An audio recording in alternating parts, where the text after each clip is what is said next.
잘 나오셨습니다. 여러분, 오늘 교회 오시면서 물론 걸어오신 분들도 있겠지만 차량을 운전해서 오신 분들도 있을 줄로 압니다. 우리가 오랜 시간 운전을 할 때에 무조건적으로 좀 지나치게 좀 직선적으로만 운전을 하게 되면 운전자들이 쉽게 방심하게 된다고 합니다. 그러니까 쉽게 직선으로만 한 길로만 쭉 운전을 하게 되니까 운전의 그 집중도가 떨어진다는 것이지요. 그렇다면 가장 과학적으로 좀 집중하면서 우리가 운전할 수 있는 도로가 어떤 도로인지 여러분 아십니까? 우리 인간이 우리가 한번 생각해 볼 때 언뜻 생각하기에, 그러니까 출발 지점과 좀 종착점이 최대한으로 좀 일직선으로 연결해서, 그러니까 두 지점이 출발부터 도착하는 그곳까지 가장 짧은 거리로 만들어 놓은 도로가 어떻게 보면 좀 나에게 가장 유익한 도로가 아닐까라고 우리가 쉽게 생각할 수가 있다는 것이지요. 그만큼 시간도 절약되고 기름도 아낄 수 있으니까 에너지도 절약되는 것이 아닌가라는 생각을 할 수가 있다는 것입니다. 그런데 전문가들의 이야기를 들어보면요, 운전을 할 때 한 3분에서 5분 내지 좀 운전을 하다가 곡선으로, 원만한 곡선을 좀 그리고 있는 도로가 운전을 하기에는 좀 집중도도 넓히고 안전한 그런 도로라고 이야기를 하는 것입니다. 쉽게 한 길로만 계속 가다 보면 마음을 놓고 있다가 오히려 사고가 나기 십상이라는 거죠. 그런데 가다가 곡선길이 나오면 좀 집중하게 되기도 하고 핸들을 살짝 돌리기도 하고 브레이크도 살짝 밟기도 하면서 운전을 좀 집중해서 할 수가 있다는 것입니다. 사랑하는 성도 여러분, 우리의 인생도 마찬가지입니다. 우리의 인생이 만약에 이 땅에 태어나서 살아가는 모든 과정들이 좀 쉽다, 내가 보기에도 내 인생이 너무나 쉽다라고 느껴질 때, 너무나도 평탄하기보다는 그래도 가끔씩은 나의 인생에 좀 자극적인 되는 일이 있고 내 인생에 어쩌면 살짝 좀 정신 차릴 수 있는 일이 내 인생에 좀 있다면, 그런 굴곡이 우리의 삶에 있다면 우리의 삶이 좀 더 의미가 있는 그런 삶이 될 수 있다는 생각을 한번 해봅니다. 인간의 모든 일들이 다 잘 되고 문제가 없고 걱정이 없고 좀 모든 일이 좀 만사형통하다면 얼마나 좋을까요? 그렇죠? 내가 하는 일들대로 다 잘 돼서 돈도 좀 많이 벌게 되고 내가 운동을 막 할 때마다 건강이 막 회복이 되고 한다면 얼마나 좋을까요? 그런데 왜 하나님께서는 우리의 삶이 그처럼 날마다 좀 형통할 수 있도록, 우리가 기도하는 것처럼 형통한 삶을 주시옵소서, 우리가 기도하는 것처럼 주님께서 날마다 우리의 삶이 좀 형통하게 되도록, 날마다 우리의 모든 일들이 다 잘 되도록 왜 인도해 주시지 않을까 하는 생각을 해볼 때도 있는 것 같습니다. 그런데요, 그것이 바로 날마다 형통하게 되면 행여나 우리가 하나님 앞에 좀 교만하게 될까, 그래서 하나님을 잊어버리게 되지는 않을까 하는 생각도 해보게 되는 것이지요. 사랑하는 성도 여러분, 하나님은 저와 여러분을 사랑하십니다. 우리를 너무나 사랑하시기 때문에 때로는 우리의 인생 가운데 고난의 잔도 우리에게 주신다는 것입니다. 고난의 잔도 우리에게 허락하실 때가 있습니다.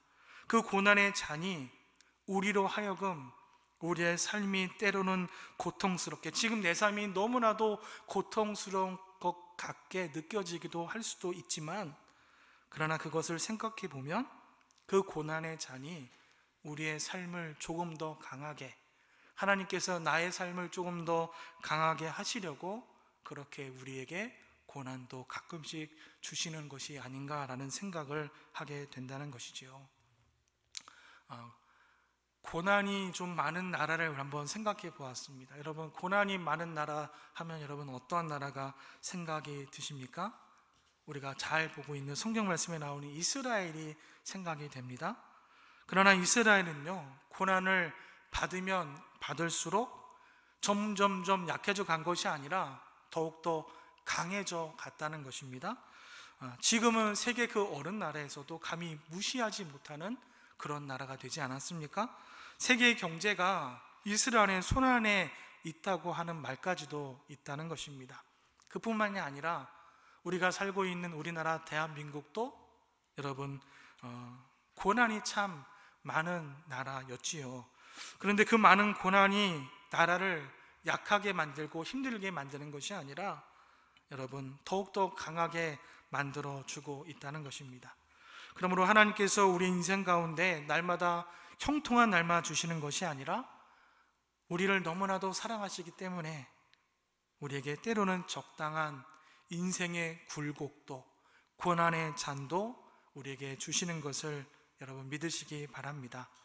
오늘 우리가 함께 읽은 미가서 본문의 말씀은 사람들이 이 세상을 살아가다가 근심 걱정, 때로는 어려움을 만나게 되었을 때 그 고난 가운데 구원을 받고 그 고난을 이기는 그 비결들이 기록되어 있는 말씀입니다. 우리가 이 세상을 살아가는 동안에 크고 작은 수많은 고난들을 만나게 되지요. 이런 고통과 고난 가운데 오늘 미가 선지자는 그 고난을 그가 이기게 되었고 뿐만 아니라 축복까지도 하나님께 받게 되었습니다.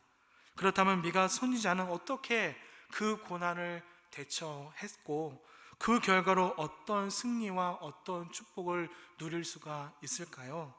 오늘 본문 7절에는 우리에게 이렇게 말씀하고 있습니다. 오늘 본문 7절 말씀을 다시 한번 같이 함께 읽어보도록 하겠습니다. 마이크가 올리니까 좀만 줄여주시기 바랍니다. 우리 7절 말씀 같이 한번 읽어보겠습니다. 시작. 오직 나는 여호와를 우러러 보며 나를 구원하시는 하나님을 바라보나니 나의 하나님이 나에게 귀를 기울이시리로다. 여러분, 자신에게 몰아닥친 고난 가운데서도 여호와 하나님을 우러러 보고 또 무엇입니까? 구원의 하나님을 바라보는 그 미가 선지자에게 주시는 하나님의 은혜, 하나님의 축복이 있다는 것입니다. 또한 오늘날 이 현대 시대를 살아가고 있는 우리들에게도 구원의 하나님을 바라보면서 살아가는 우리들에게도 똑같이 변함없이 주시는 하나님의 축복과 하나님의 은혜가 있다는 것입니다. 오늘 그것이 무엇인가를 함께 나누는 은혜의 시간이 되고자 합니다. 자, 먼저 오늘 본문의 말씀 중에 8절의 말씀도 한번 같이 읽어봤으면 좋겠는데요. 8절 말씀 중에 상반절, 한 중간까지만 한번 읽어보도록 하겠습니다. 앞에 화면에도 자막의 말씀이 있는데요. 자, 8절 상반절 말씀 같이 읽겠습니다. 시작. 나의 대적이여 나로 말미암아 기뻐하지 말지어다. 나는 엎드려질지라도 일어날 것이요.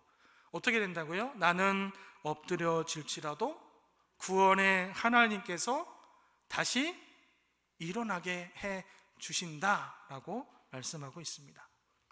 나는 일어날 것이다. 나를 멸시하고 나를 핍박하는 나의 대적들아, 내가 지금 비록 부족해서 지금 이렇게 엎드려져 있고 겉으로 보기에는 정말 회복이 불가능할 정도로 그런 모습 가운데 있어 보일지라도, 그러나 나의 구원의 하나님께서 나와 함께 하시니 나는 다시 일어날 것이다 라고 말씀하고 있다는 것입니다. 그렇다면 왜 이렇게 여러분, 왜 이렇게 자주 넘어질까요? 왜 이렇게 자주 엎드려질까요? 베드로전서 2장 8절에 이런 말씀이 있습니다. 앞에 자막에 보여주세요. 베드로전서 2장 8절 하반절에 이런 말씀이 있는데 우리 말씀도 한번 같이 한번 읽어보겠습니다. 시작. 그들이 말씀을 순종하지 아니함으로 넘어지나니 이는 그들을 이렇게 정하신 것이다. 우리가 왜 넘어진다고 말씀합니까? 말씀에 순종하지 않기 때문에 그렇게 넘어진다라고 말씀하고 있는 겁니다. 우리가 괜히 넘어지는 것이 아닙니다. 우리가 넘어질 때 이유 없이 그냥 넘어지고 쓰러지고 엎드러지지 않는다는 것입니다. 괜히 멀쩡하게 잘 씩씩하게 걸어가다가 넘어지는 일이 아니라는 것이지요. 내가 잘못했기 때문에, 내가 순종하지 못했기 때문에 넘어진다고 말씀합니다. 여러분, 걸어갈 때 앞에 커다란 바위가 있고 돌이 있다면 여러분 어떻게 해야 되지요? 그 돌을, 바위를 피해서 돌아가야 되는데, 정신을 놓고 딴 생각하다가 걸어가다 보면 그것에 걸려서 넘어지게 되는 것입니다. 다른 생각, 딴 생각, 잘못된 생각하고 걸어가기 때문에 넘어지게 된다는 것입니다. 잘못을 했기 때문에 넘어지는 것이지요. 넘어지는 데에는 당연한 이유가 있다는 것입니다.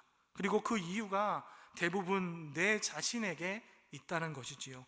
정신을 차리고 걸어가면 되는데, 피할 것은 피하면서, 건널 것은 건너가면서 뺑 돌아서 가면 되는데, 정신을 다른 곳에 두고 정신을 저 뒤에 놓고 잘못된 생각을 하고 걸어가다 보니까 돌에 걸려서 넘어지게 된다는 것이죠. 세상 가운데 나의 정신을 다 쏟아놓고, 물질 가운데 나의 모든 것을 다 쏟아놓고, 세상 헛된 것에 나의 생각들을 다 쏟아놓으니까, 그렇게 살아가다 보니까 세상 죄를 피하지 못해서 넘어지게 된다고, 유혹을 피하지 못해서 넘어지게 된다고 말씀하고 있다는 것입니다. 사랑하는 성도 여러분, 우리의 눈과 우리의 마음을 빼앗아가는 것들이 우리가 살아가다 보면 우리 주변에 너무나 많이 있습니다. 지금도 사단은 우리를 쓰러뜨리려고 얼마나 많은 유혹과 함정을 파놓고 우리를 유혹하고 있습니까? 이스라엘 백성들도 그랬습니다. 얼마나 많은 백성들이 그렇게 유혹 앞에, 죄악 앞에 쓰러졌는지 모릅니다.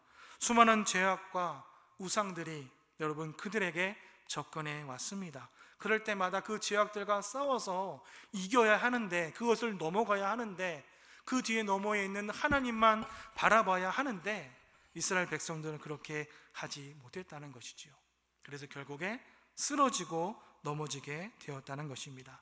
성도 여러분, 저와 여러분도 죄를 만나게 되면 끝까지 여러분 싸우셔서 반드시 승리하시기를 바랍니다. 포기하지 마시고 죄 앞에 무릎을 꿇지 마시고 끝까지 싸우셔서 승리하는 저와 여러분이 되시기를 바랍니다. 그런데 여러분, 이 사실을 모르는 사람은 아무도 없습니다. 신앙생활을 웬만큼 한 사람이라면 그것 당연한 것입니다. 당연히 알고 있습니다. 알면서도 그것을 뛰어넘지 못하고 넘어지게 됩니다. 그만큼 연약하다는 것이지요. 알면서 쓰러지고, 알면서도 속아서 넘어가고, 알면서도 우리는 세상 죄악 가운데 넘어지게 되는 일들이 수없이 많이 있다는 것입니다. 여러분, 공부하는 학생들에게 물어보면 너 제일 억울한 것이 무엇이냐고 물어보면 뭐라고 대답하는 줄 아십니까? 알고도 실수로 그 문제를 틀렸을 때, 그 문제 한 문제만 맞으면 올백인데 그 한 문제를 알면서도 실수로 틀렸을 때 그 학생은 그것을 억울해 한답니다. 그것이 여러분 학생에게 가장 힘들고 어려운 일이 되는지는 모르겠지만, 여러분 그것이 유혹이고 그것이 죄악인 줄 알면서도, 그것이 힘든 일인 것을 알면서도, 그것을 피해 가야 되는 것을 알면서도, 그것에 빠지면 안 되는 것을 알면서도 여러분 우리는 억울하고 너무나 창피해서 어디에다 함부로 하소연하지 못하는 그런 연약한 인간이지 않습니까? 하지만 사랑하는 성도 여러분, 하나님께서는 그런 연약한 우리들을 너무나 잘 알고 계신다는 것입니다. 그 우리를 알고도 넘어지고 나약한 우리를 너무나도 잘 알고 계신다는 것입니다. 그는 우리를 불쌍히 여겨 주십니다.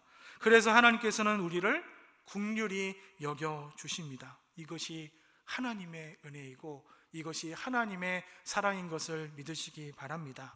그러므로 성도 여러분, 우리가 알고도 넘어졌다 할지라도 우리가 결코 포기하지 말아야 할 것은 분명히 하나님께서 우리를 다시 일으켜 주신다는 것입니다. 그러므로 더욱더 구원의 하나님을 바라보시는 저와 여러분이 되시기를 바랍니다.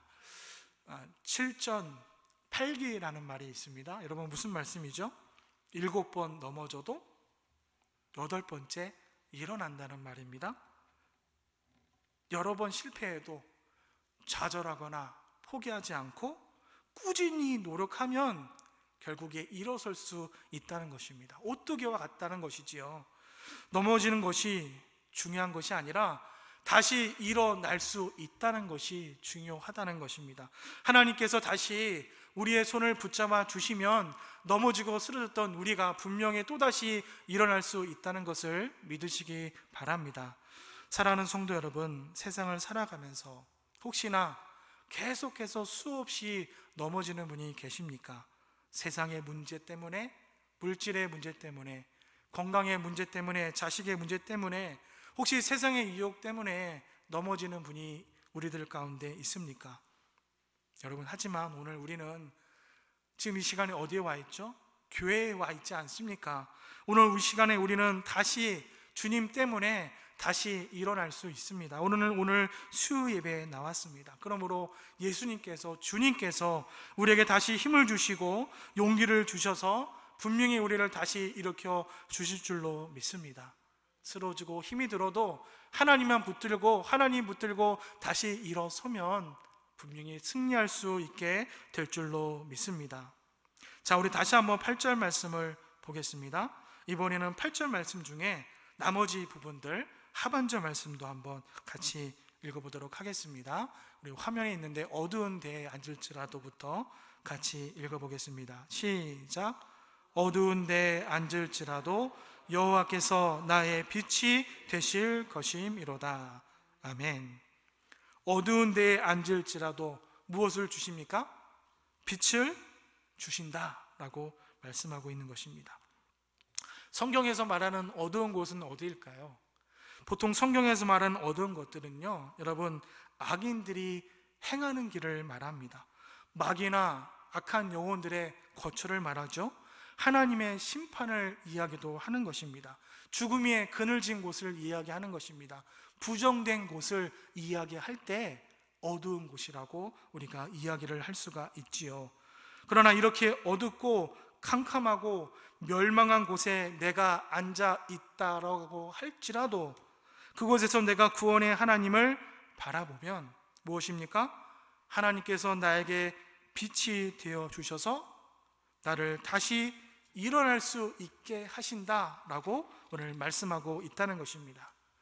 우리가 잘 알고 있는 나사로, 여러분, 죽은 나사로는요, 무덤 속에 들어간 지 이제 나흘이나 지났을 때에, 나흘이면 어떻습니까?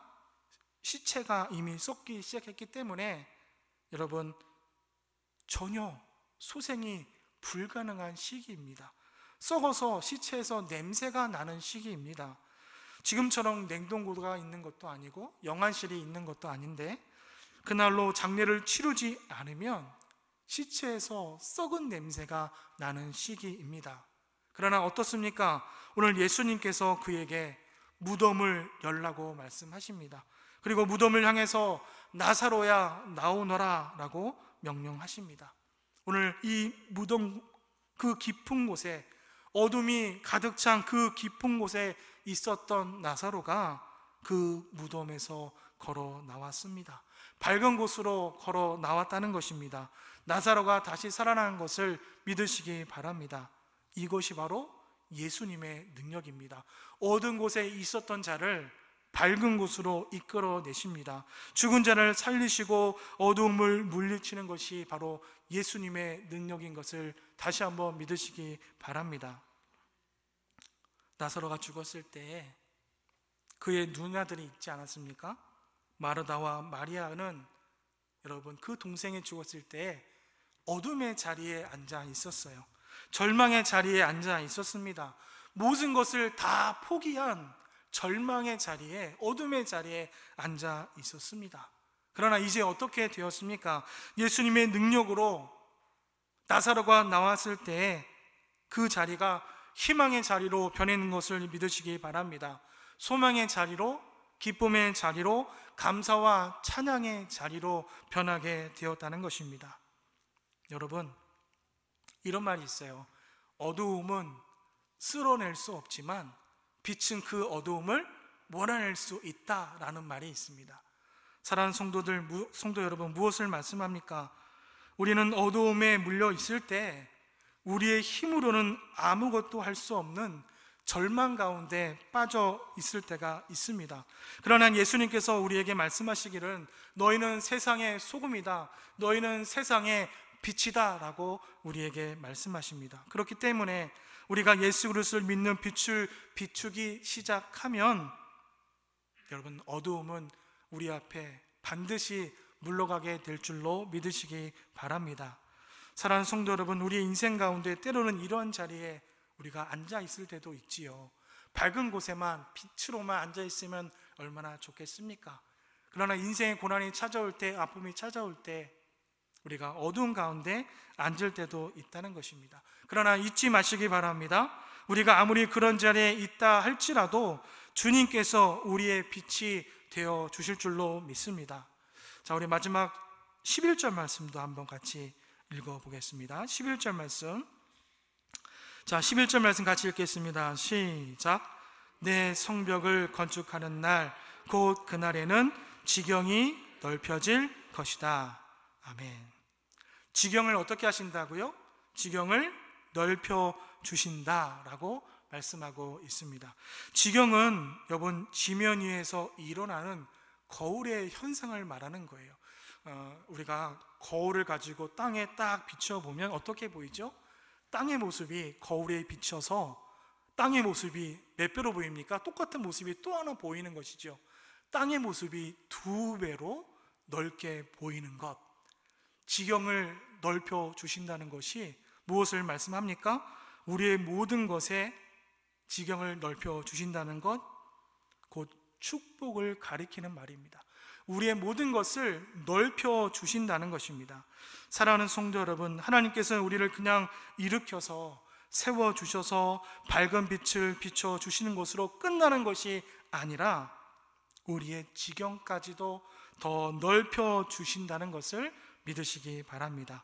그런데 이 지경이 넓혀지는 역사가 언제 일어납니까? 11절 말씀에 언제 일어납니까? 내 성벽을 건축하는 날에 내 지경을 넓혀 주리라, 넓게 할 것이다 라고 말씀하고 있다는 것입니다. 이스라엘은 바벨론의 포로 생활 70년 만에 돌아왔지만 그들에게는 커다란 문제가 놓여져 있습니다. 커다란 숙제가 그들 앞에 놓여 있었다는 것입니다. 그것이 무엇입니까? 바로 성벽을 다시금 건축하는 것입니다. 황폐해지고 무너져 버렸던 그 성벽, 그것을 다시 건축하는 것입니다. 그리고 그 성벽을 건축하는 날에 그들의 지경을, 너의 지경을 넓혀 주겠다라고 하나님께서 약속하고 있다는 것입니다. 사랑하는 성도 여러분, 우리도 우리의 무너진 성벽을 다시 세워야 합니다. 무엇을 말씀합니까? 그렇게 해야 우리가 또다시 사단 앞에 넘어지지 않고 또다시 어두움에 갇히지 않게 된다는 것입니다. 또다시 사망의 권세가 우리를 둘러서 진을 치지 못하게 된다는 것입니다. 사랑하는 성도 여러분, 여러분 잘 되시기를 원하십니까? 모든 일이 만사 형통하기를 원하십니까? 그렇다면 여러분, 여러분의 성벽을, 나의 성벽을 든든히 하시기를 바랍니다. 디테일하게 좀 더 구체적으로 무슨 말일까요? 먼저는 우리의 신앙의 벽, 믿음의 벽을 더욱더 든든하게 하라는 말씀입니다. 그렇게 하면 또다시 사단의 공격이 우리에게 임하지 않습니다. 그래야 유혹이 사라지고 또다시 죄의 유혹이 우리 가운데 공격해 오지 못합니다. 이렇게 신앙과 믿음의 벽을 든든히 세워 가시기를 바랍니다. 두 번째는 여러분의 인생 가운데, 여러분의 삶 가운데 예배를 최우선 순위에 두시기를 바랍니다. 헌금 생활도 철저하게 하시기 바랍니다. 그리고 무엇보다 감사하는 생활을 하시기 바랍니다.